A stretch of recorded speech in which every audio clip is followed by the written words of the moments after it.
Captain, probably the worst flight I had in my life,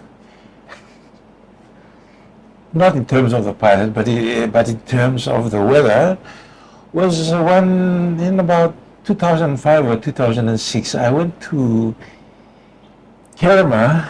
I was there for a couple of days, and on a Saturday evening, the weather was very, very bad. But you flew in, and then we flew back to Port Moresby over the Gulf of Papua. There was torrential rain, thunder, lightning. The plane was shaking like a leaf, and I basically said, about that time, was it about 4 o'clock or something? No, that was about 5, 6. The plane came in a bit late. About 6 o'clock. Yeah, about 6 o'clock. But the weather was terrible, and I remember saying my last prayers at that time, because I honestly thought that we were going to sink into the crash into the Gulf of Papua. Yeah. What, can you say something about the? Yes. Yeah. Well, I suppose that was must have been airlines PNG. Yeah. Well, in the afternoon, around Kabuna and all those areas around there, you often get big thunderstorms. I always imagine Kabuna. Do you know Kabuna? It's kind of yes. It's actually I think it's on the road up to Tarpini, right. And you kind of off the Hiratano Highway. Yeah. I often think that must be a place that gets a lot of rain, because there's always often a big thunderstorm right there, or out from there, or out to the Gulf. But that's IFR, and like the planes are very strong, and the pilots are trained for that. And to us, it's just like an everyday thing. I can't even remember. It's just one of many kind of things, but our times. But it's nothing to be concerned about. Although I know when you're a passenger, it probably might seem like that. But the pilots, we're trained for that, and it's just a normal. I mean, it probably could even be worse sometimes, but it's just a normal thing, normal experience. And that other guy we were just talking about, Julius Kane, he must have been on the same flight. He was on the same flight as well. He always he's in the Prime Minister's department. Yes. He's always talking about that exact.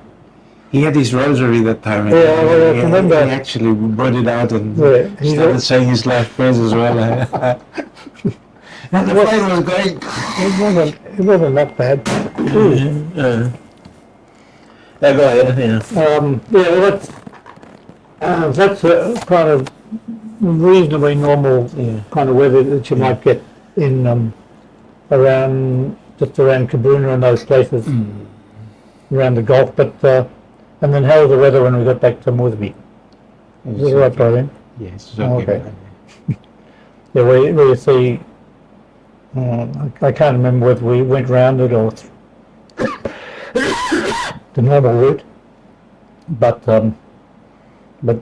that's the route that goes straight into the runway in Moresby, straight ahead. Yeah. So we come out from Gulf and Kabuna and then down. Right. Yeah. It was a twin-otter. Twin-otter. Yeah. Thank you. It's the planes are very, especially twin otters. They're very, very strong planes. Nothing can really damage them as far as turbulence is concerned. I would say. And they've got you've got instruments which it's similar to being visual, but you're using the instruments. Thank you. Captain Butler, can you just tell me about your stay in Papua New Guinea when you first came here. Okay. And how you became a pilot. Yes, well, And what happened with me, I was born in Geelong, and my father was a doctor, right. and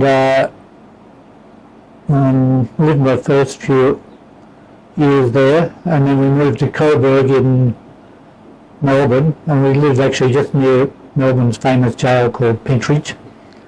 And while I was there, I got bitten by a snake in the back garden, and lucky to survive, but I think the snake bite really set me back. And although I'd really started, well, that was when I was 2 years old, and then I had to learn how to walk again. And so then we moved to the eastern suburbs near Chadstone, and then my parents got divorced in 1964, and we lived in Glen Iris in the eastern suburbs. And I went to school mainly through the Catholic system, but when I got to grade 11, I wanted to do science subjects, and they wanted me to do humanities. So I left the school there and went to Bullitt High School, and I did the science subjects, which was kind of my love really.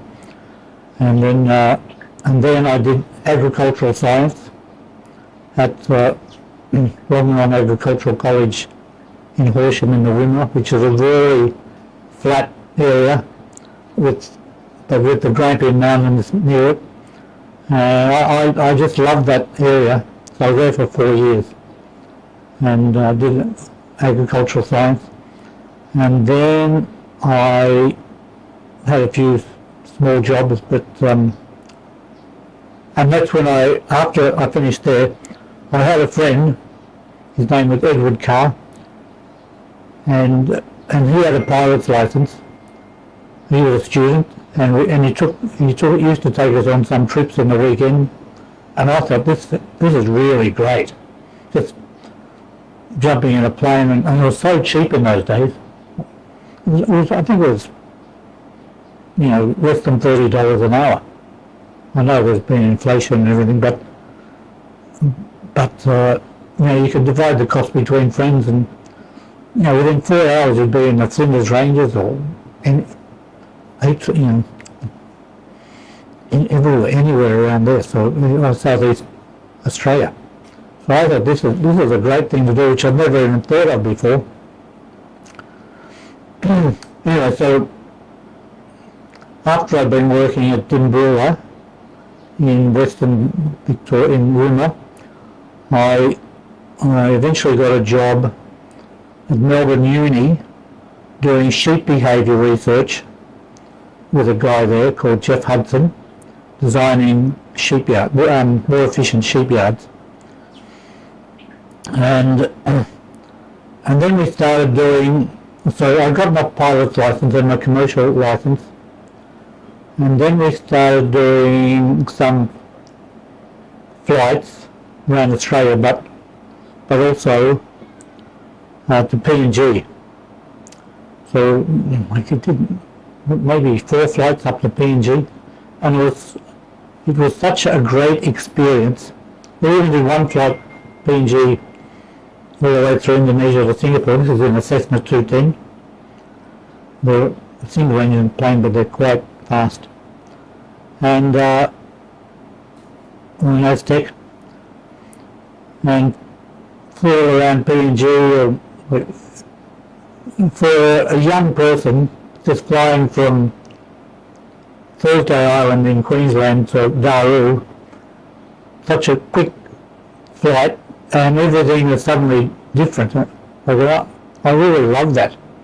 And we went all over the place, even all the way past Bougainville to Solomon Islands a few times. And it was so interesting and great. Like, I can't believe that we even did that now. But nowadays, that would be much harder. You can't even get avgas fuel in PNG now, really.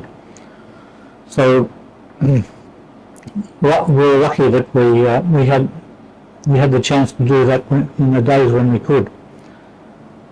Anyway, so I'd still been working at Mount Dermot Field Station with Melbourne Uni, and then when I was up here in Goroka, I decided to see if I could do an interview to work for Talair.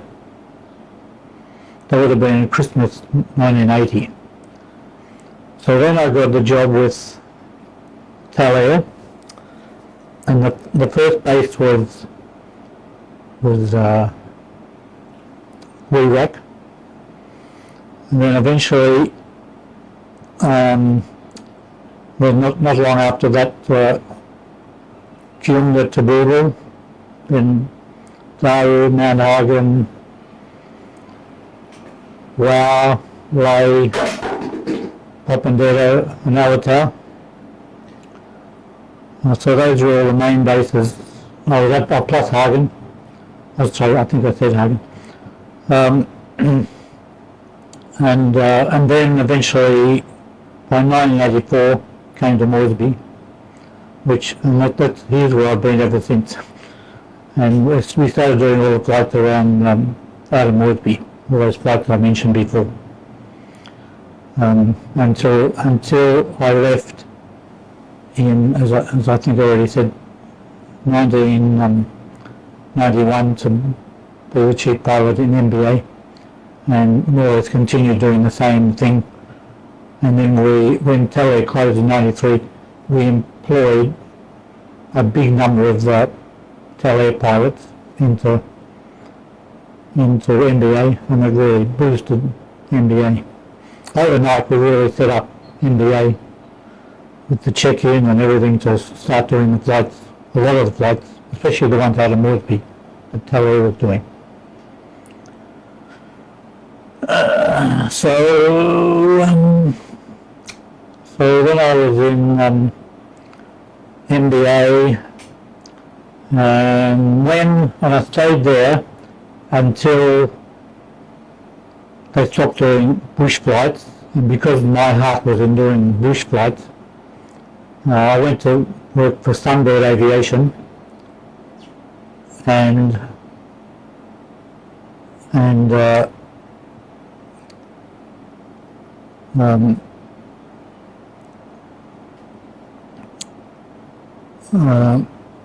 flying a turbine Islander, doing bush flights. I forgot to say a couple of other things happened in Talair which I should mention, is that in 1989 we were doing a charter for PNG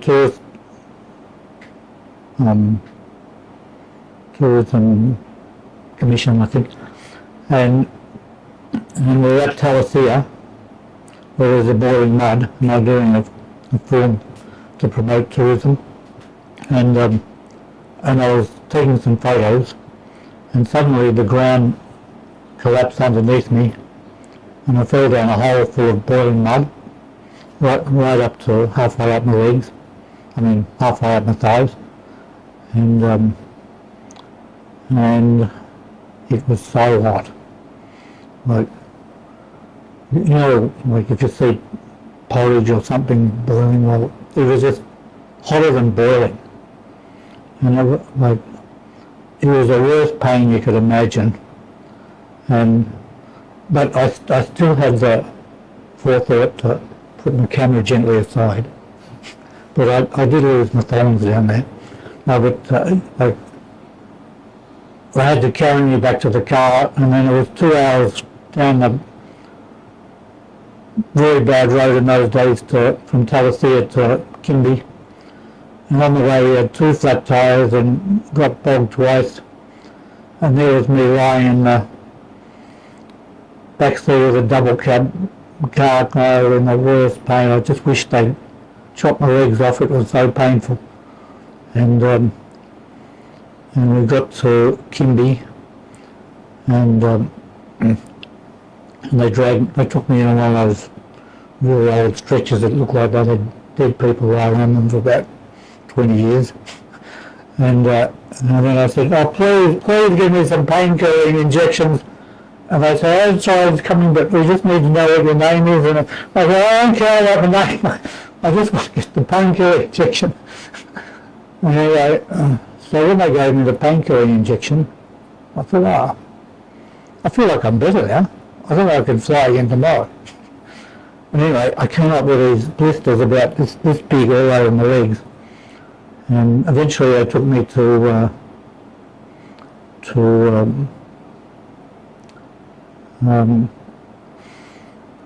Moresby, Dr. Webb's surgery at the time. And they looked after me for quite a few weeks.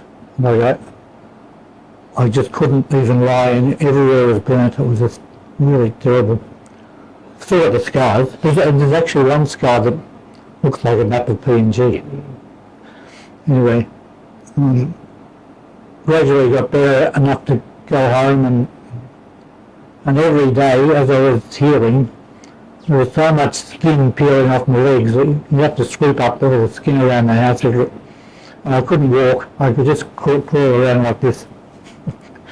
And it was actually somehow, when something bad happens to you, something good happens. Just after that I became the senior base pilot in Talair in Moresby. But I was on crutches for quite a while, and then better and better and better, and then recovered. But you know, that's one of the main things that happen in your life when that happens.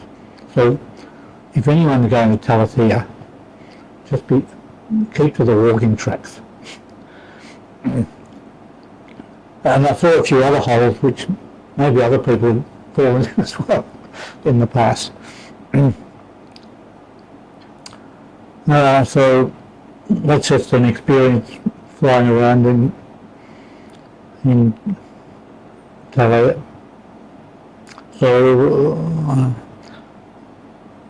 So flying in MBA, then Sunbird, and then what happened in the end in Sunbird was another very, very terrible thing in my life. I hear about that. Yes, I was in a very, very bad plane crash and just about died. And it was at Guari, which is literally right underneath Mount Ewell in Central Province, in the far end of, you call it Kunimaipa area in Gurulala. And it was in a Cessna 206, and we just had a very light load, but somehow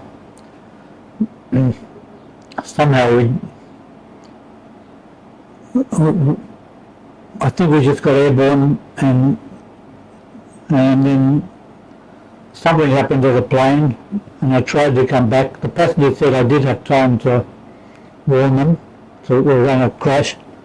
And normally if you have a engine failure or something on takeoff, you usually keep on going straight, but when there's a huge valley, you could end up anywhere, so you've got to make a very split-second decision. So, I mean, I knew I wouldn't be able to get back to the airstrip, but anyway, we crashed just under the airstrip. You know, it was like here's the airstrip, and then there's the valley down here, so we ended up like at maybe 50 metres below the airstrip. But in my memory, I can't even remember anything. I've been trying to think about all these years. That was in May 2012, and I've just got no memory. When I try hard, I can remember being at the airstrip, and I can remember loading the plane and taking off, or starting to take off, but I've just got no memory after that, which people say, like when people have a car accident, a similar thing, they can't remember the last few seconds, don't register in your memory before you get knocked out. But anyway, so I was knocked out. The passengers, I think, had either no injuries. One guy had a badly injured ankle, but I was by far the worst. And there I was, kind of unconscious, and just lucky there was no fire. but the people said they were scared to get me out of the plane because they thought it might blow up or something, so I just sat there. But then there was one pilot who I know, Simon Now, a helicopter pilot, and he was flying back from Lae, and flight service said they got our taxi call, but not our departure call.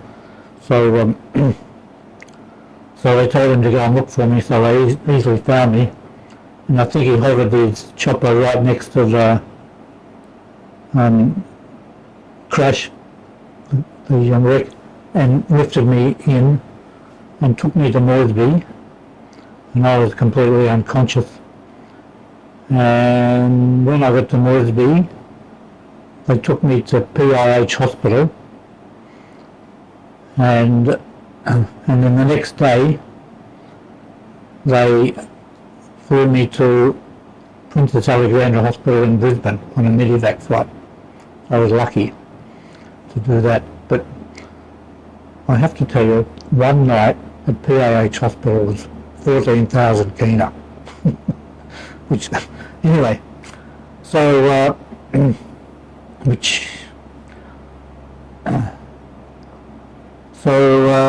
I was in Princess Alexandra Hospital, but I was unconscious for a whole week after that. I have got some memory of just being awake for a minute or something, but not really. And all my friends and family, when I was at PH, they all came and gathering outside, but I didn't even know they were there. So it was nice. But so I ended up with head injuries and concussion, 2 broken vertebrae in my neck, a broken left arm, a broken rib, two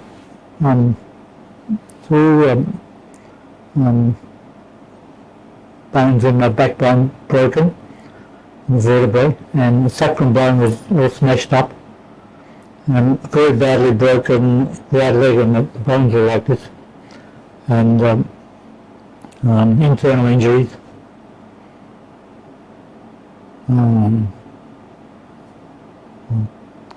Probably a few more, and the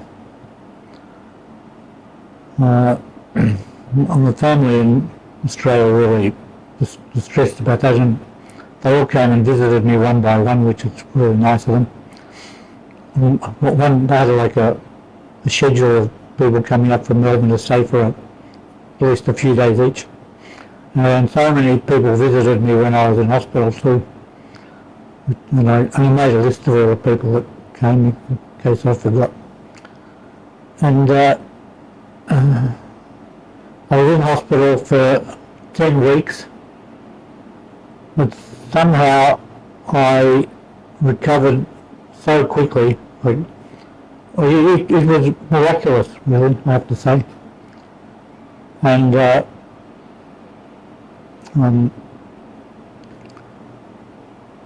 they let me out after 10 weeks and came back here and continued recovering.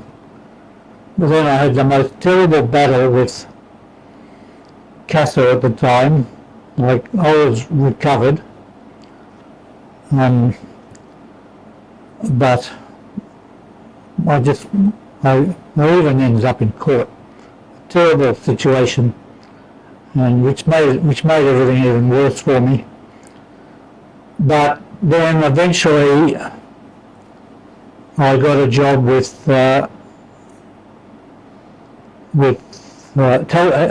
had closed in the meantime. Sorry, Sunbird Aviation had closed in the meantime, and I got a job through a friend, pilot, Paul Cooper, and Gibson, the owner, and into Air Sanga. So I stayed there doing the bush flights once again until from 2018 to 2022, and then the job, I never really got the sack, but the job seemed to fade away, and nobody nobody was talking to me. I was kind of disappointed in them, but that's just how it was. And then I've really been unemployed. That's for 2 years now, and I could still fly again, but I don't think I ever will.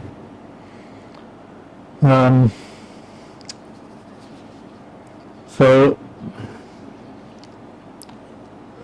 that kind of covers my jobs. Like apart from, yes, one other interesting thing happened. Exactly to the day, 10 years after that accident at Kauai, just by chance, just shows how your life can be. For the first time really, we had a charter in Air Sanga in the Twin Otter to Kauai, and I was able to walk down to the accident site. The plane's still there, and sat in the cockpit of the plane where I almost died, which actually, it took a bit of courage, but it was good to get a photo there. And so that was quite an experience for me. And talking about experience, you know, after being in such a terrible thing like a plane crash and you almost died, it did take quite a bit of courage to actually start flying again and, you know, put yourself in the same position where you almost died, because it was such a huge thing in your life. So, but after I'd done a few flights, I was in Air Sanga, like I was okay again. But it was a good threshold to get over to starting. It was quite a significant threshold to get over to start again. So, like in my normal life, when I was in MBA, that's when I got married to my wife Emma, in 1996, and we were married in St. Joseph's in Edinburgh, and we had 4 kids, Joseph, Daniel, Pamela, Sean, and I became very, very, I was going to say close, but close and best of friends with all our West New Britain family, who were very lovely people. Like, I can't tell you how much we love each other, and they all love me too. So, but then my wife left us in 2009 with some other guy, but her family still stayed very close with me, and then she had 3 more children, but then we're still good friends, and actually we're all going over to West New Britain in this Christmas for her mother's gravestone, and she died just a few years ago, and she was 86. So the kids all went to St. Joseph's School, which were all the way through, except 3 of them actually after grade, from the start of grade 11, they went to high school in Australia because they wanted to, and but virtually they went all the way from preschool all the way through that St. Joseph's School, which is a really wonderful school, and you probably don't know it, but St. Joseph's is the oldest school in PNG, and started in 1917 down in Northby Town, and by the old sisters.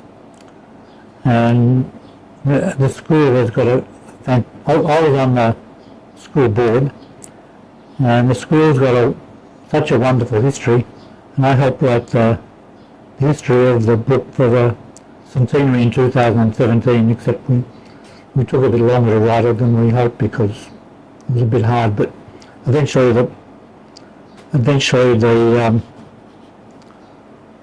book was written, and if anyone wants it, it's available in the school office. But the school, like St. Joseph's School, it really follows the history of Moresby from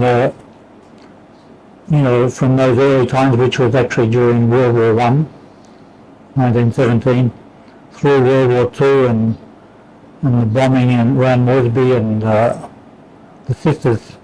of the sisters stayed there and just about killed in bombs, and then the school closed during the war because all civilians were moved out of Moresby, and then they moved back again after the war, and that's when they rebuilt Hanapata out of scrap metal left over from World War II, and now it still looks about the same. And the sisters, they ran a school there, and also Baduri. So the school is over 100 years old now. Really, I'd say arguably one of the best schools in PNG. And those Catholic schools have really educated well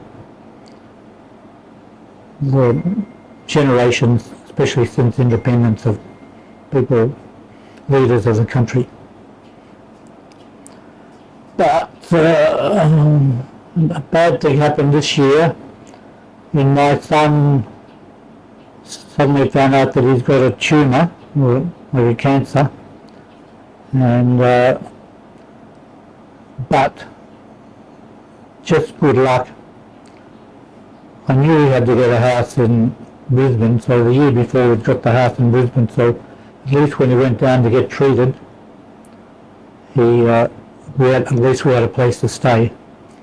And the wonderful the wonderful medical service there really cured him. I think he's going to be okay now. But he lost all his hair like you do with chemotherapy. So I got him to shave off all my hair to support him, but it's starting to grow again now. And it looks like he's going to be better. And I'd say that was like a miraculous cure too. But so my wishes, I just wish the aviation service could come up again, if ever. I don't know how it ever could.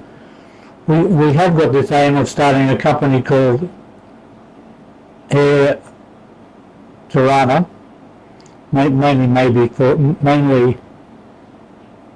for Papuan side, and we've kind of got a bit of money to do a feasibility study.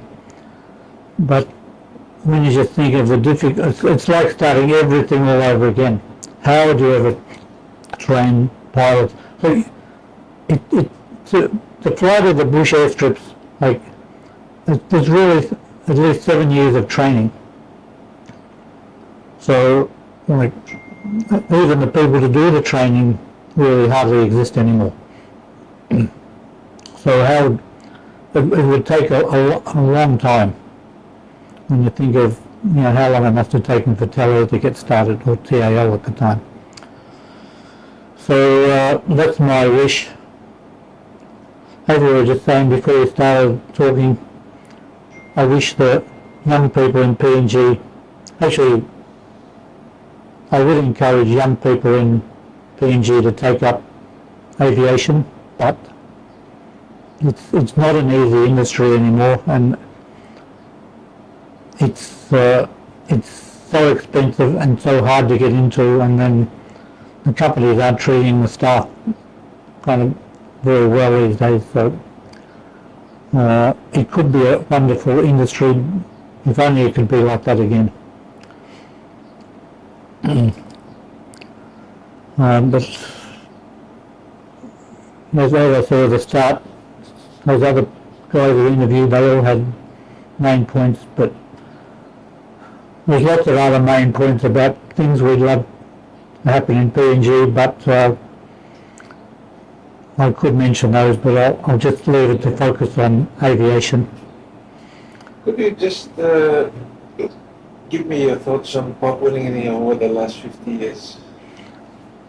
I just said I wasn't going to say that, but if you, seeing you asked, like I don't want to be one of those expats who's kind of whinging about everything and say, oh, it used to be so much better before independence.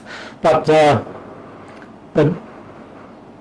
like if you put your mind back to, as I said, I very first came here in 1974, just the year or the summer before independence. I wasn't here like in September when independence, but I was here just before that and after that too. But and it's quite hard. Like when you see things change slowly, you don't really realise they've changed, except when you really think how it did used to be. Like we're just saying, like Barocco used to shop at Talair Place, used to have restaurants, and it was just pleasant, and people weren't selling bulla everywhere around the place like now, and there was little crime. If you happen to drive through Barocco or Corabasia, where everybody's garden was so beautiful and all the houses were lovely, and but you can't say we still okay, it changed, but we still love the country. Like, and I just think of the intentions of the founding fathers. They would never have wanted the country to turn out like we have it now with the economy, etc. You know, they were full of making in their minds of making everything like perfect, really, and which it could have been paradise. But then seems like the next generation, corruption started, and here we have it now. Like, I would just love it if at least we could get an accurate common roll for elections, and like, is it even possible to do the common roll and the census in the same exercise? Like, is it possible? Like, I can't see why not, really. But and to have genuine elections, because democracy is so important.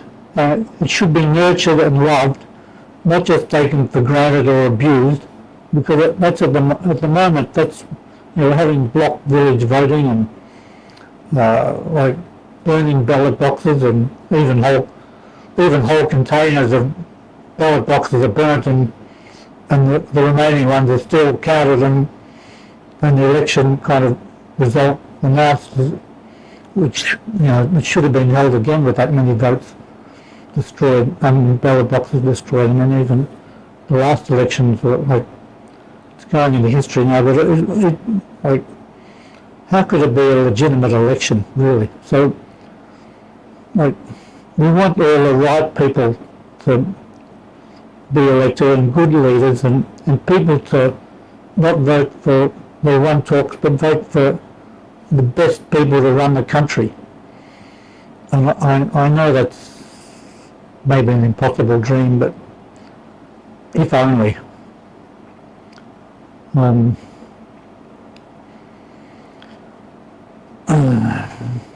So if only, as we said before, we had a good health system where sick people or suffering people could be helped. I don't know why that can't happen. Well, I've got one friend, and he's got to have an operation, and he's been trying to go to hospital for more than 2 years, PNG, and every time he gets ready to go in for his appointment to have the operation, they delay it for another 3 months, you know. It's a hernia operation, but like you could say it's not urgent, but at least after 2 years they could find him a bed. So that's it. Like the hospital is just completely full, but the staff individually are wonderful, aren't they? But it's a system letting them down, and equipment. When I compare it to how Daniel with his tumour was treated, like even though it's a public system in Australia, it's kind of like going into the Hilton Hotel. Everybody is so caring and friendly, and appointments are always on time, and you don't have to wait, and everything's free.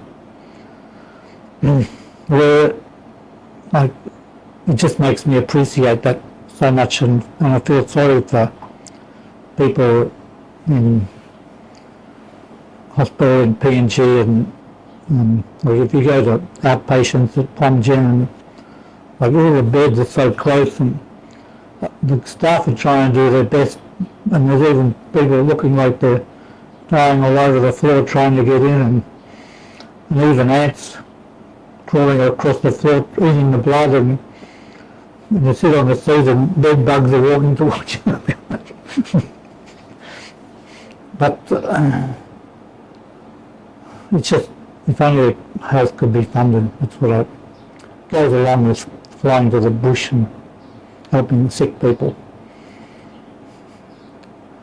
Those are my main thoughts on PNG, and I just wish the best, and also 50th anniversary coming up, and I know that's your project, and all the very best to PNG for the 50th anniversary. And yeah, despite everything, we love PNG. How do you see the next 50? Oh. My wishes are... Yes, your wish, everything you My wish is that we can turn the corner and have politicians who really care for the people and not themselves, and like altruistic politicians and leaders and public servants, and make PNG as good as it can be. And it could be, like as we said before, if you had health services and education in remote areas, everybody is happy really, and communication and government services. If you look at, say, Werribee Station in Gorala, there's all these public servants' houses, which before independence they all had all the different government departments there and buildings. Now they're all, you know, there's just the ruins of them all. And also patrols into the rural areas. You know, public servants getting out of their office and really visiting the people in the bush, like they used to do. And I know that takes funding, but isolated people, they really need government services. Like, really, if you go to some provinces, I won't mention any names, but the mission are often the de facto government, and they really do everything, like what the government doesn't do. And if the mission wasn't there, it'd be even worse. Like, I know I have got a bit of a bias towards Catholic missions, but you know, they've done a wonderful job in so many areas. Like if you think of New Britain, Central, or in fact everywhere, Western Province, every province. and running at least, pretty good standard schools. Even if you look at Moresby, like, which are the best schools? And the good thing is that the Catholic system, they take children from other churches too. So I really admire that compared to some of the government schools which are just so terrible, not just for the students, but it's so hard for the teachers to teach in those schools where the students are so badly behaved and it'll be hard enough teaching there for 1 hour, let alone day after day after day. They spend the whole time trying to discipline the kids or make them quiet. That's how it didn't used to be like that. The students in PNG, the students used to be so respectful and well behaved. If you probably remember yourself.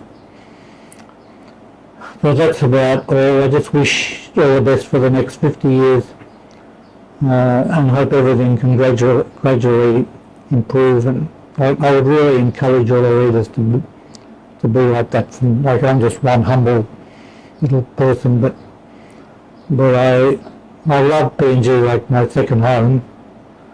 And once you've lived in PNG, you can't get out of your blood. Especially when you've got family here too, so you want everything to be good.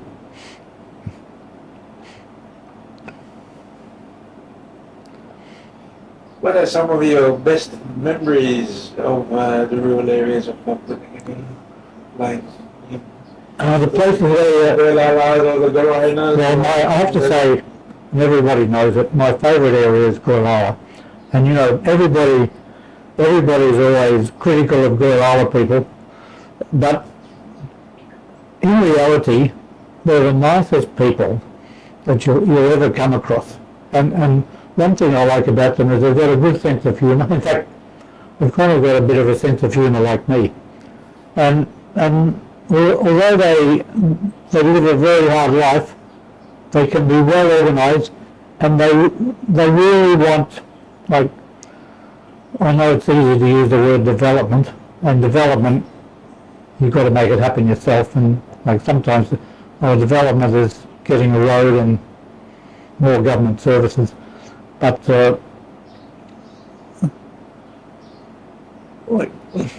Gorlala is a place, even like we were talking before about exporting and importing goods.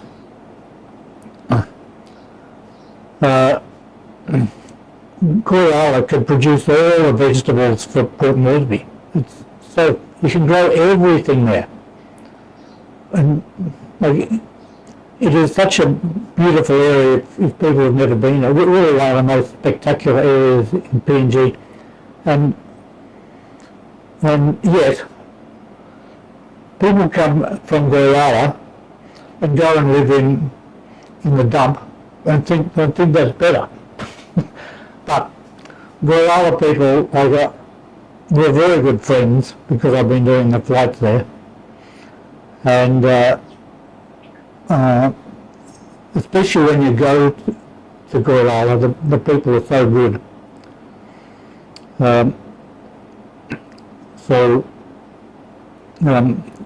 Experiences, that's the place I've probably had the best experiences. Known some of those French missionaries who have mostly all died now, who are famous names.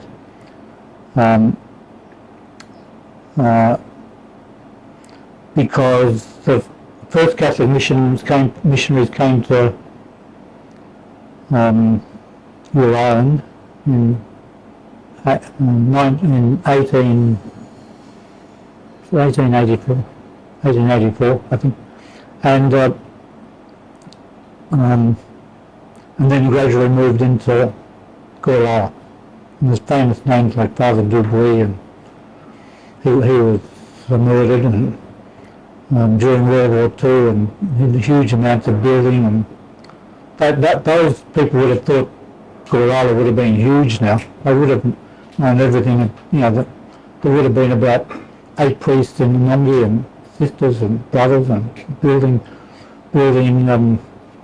sawmills and working off water mills. They were very clever people. And they built thousands of kilometres of road suitable for horses. And the people wanted to be paid in dog's teeth. So they got all their one-talks in France going around finding dog's teeth, one way or another, and bringing them to PNG and giving the people dog's teeth to help build the roads. Even one road from the whole network of roads up there, from everywhere to everywhere. So, okay, favourite things and memories in PNG.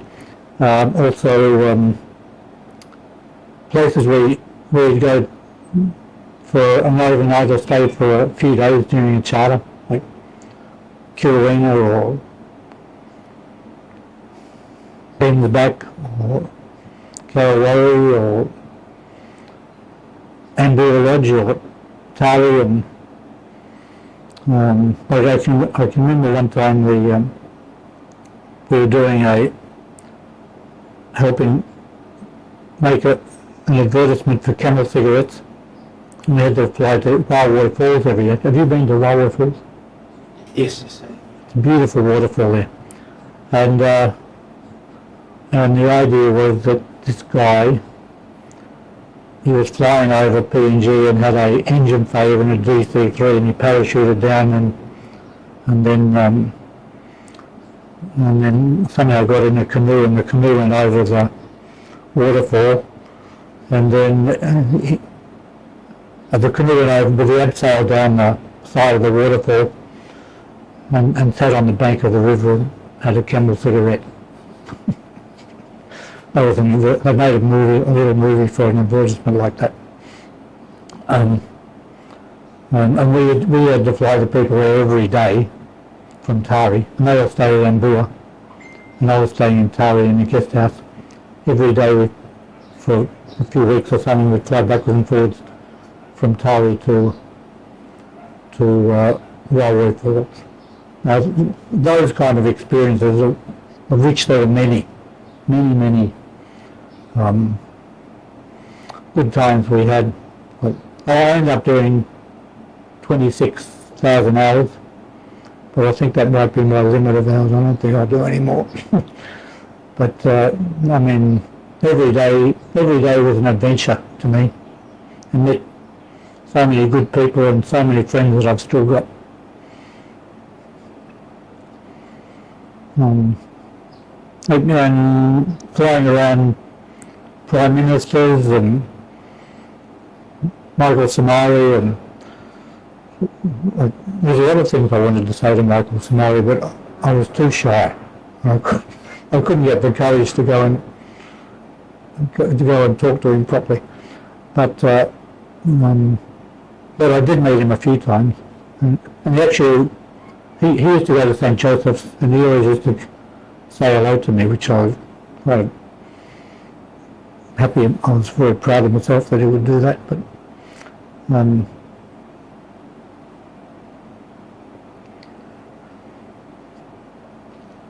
the personal relationships you make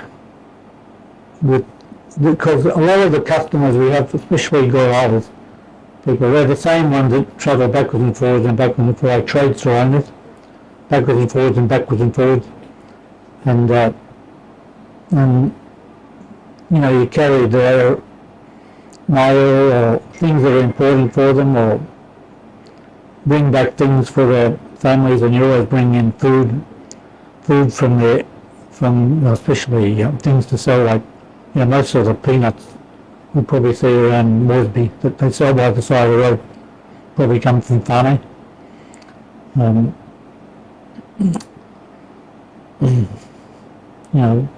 thousands of tons of coffee. And Anongi in Golala was the first place in PNG to grow coffee. And I believe that the missionaries, they came out in sailing ships. They probably stopped in Rio de Janeiro and brought out the seeds and planted them in Anongi. And a lot of the coffee we've even got now, the descendants of those original ones, and those coffee trees that were planted are still actually growing up there in Anongi. And Anongi can produce a lot of coffee too, and the people like producing coffee, but transport is the missing link. And even though only like less than half an hour from Woodby, hardly any flights.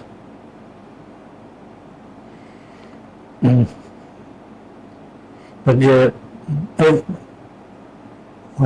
every day has been an adventure, I'd say, and I know, although a few bad things have happened, like plane crash or things, falling in boiling mud, other things, but I think I've been happy with my life, and happy I came to PNG. But I'll be, and that's one thing now I can't leave, because I can't leave everybody. So I don't know how I'm going to support this house even, but somehow I've got to make some big decisions in the next year or so, because we don't live forever either. So we've got to think of what to do. But that's about it. Any other questions, Alan? Is there any other issues that you want to, anything else that you want to talk about? I think I've talked about it loads. I'd like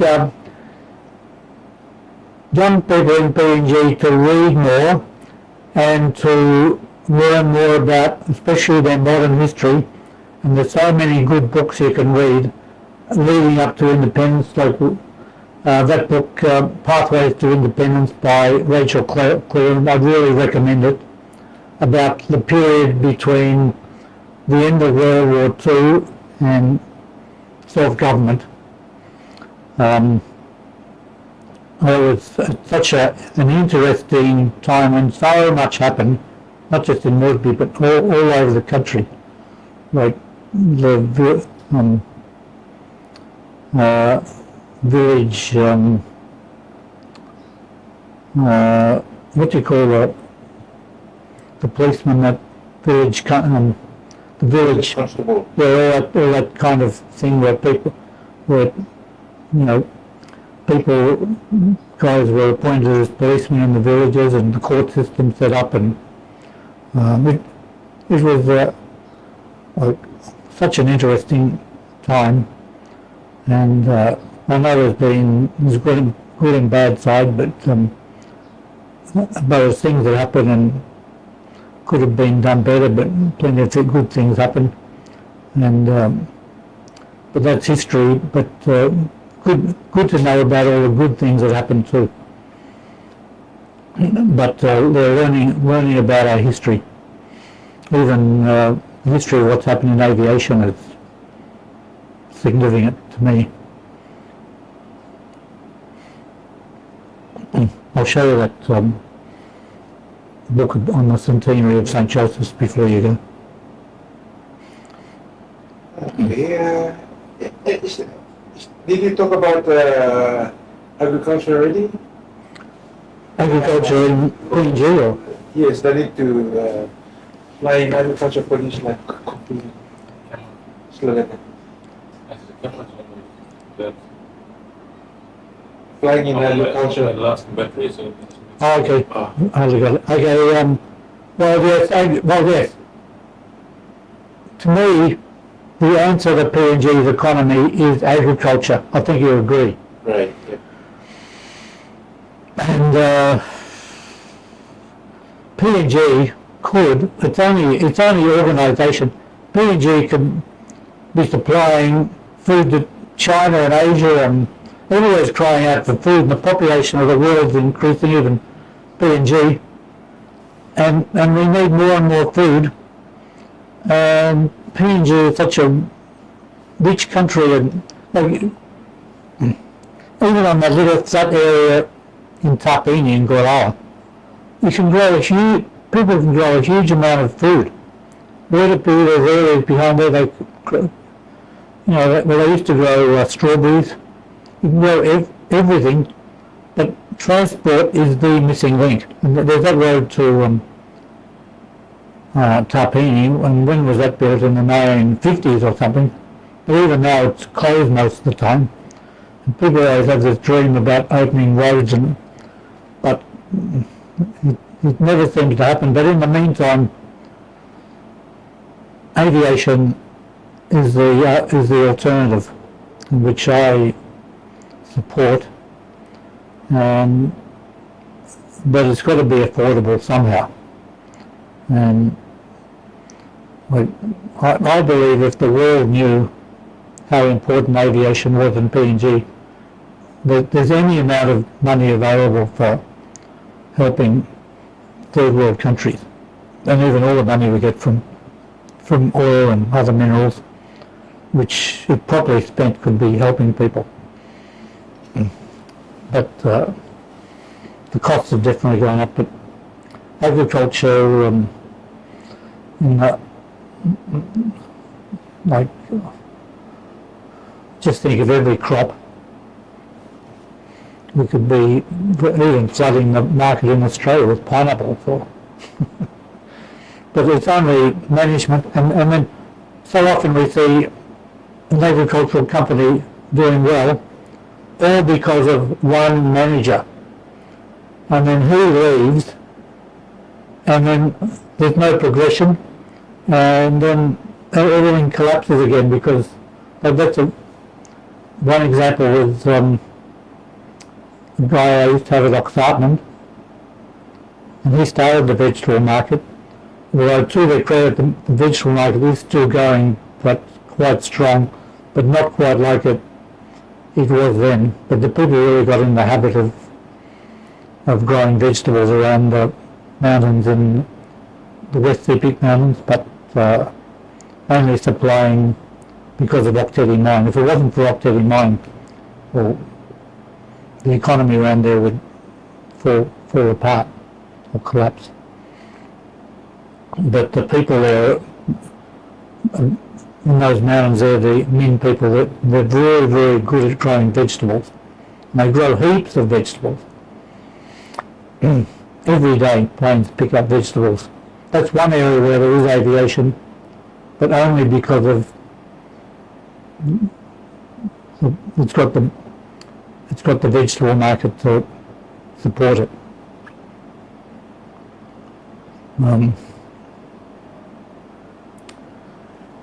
But yes, agriculture is the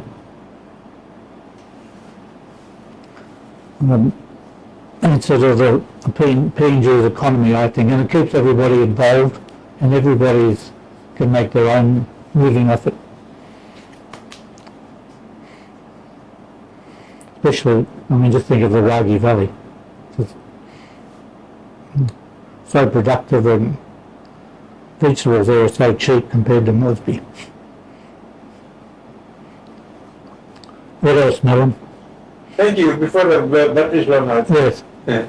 I think we've got everything.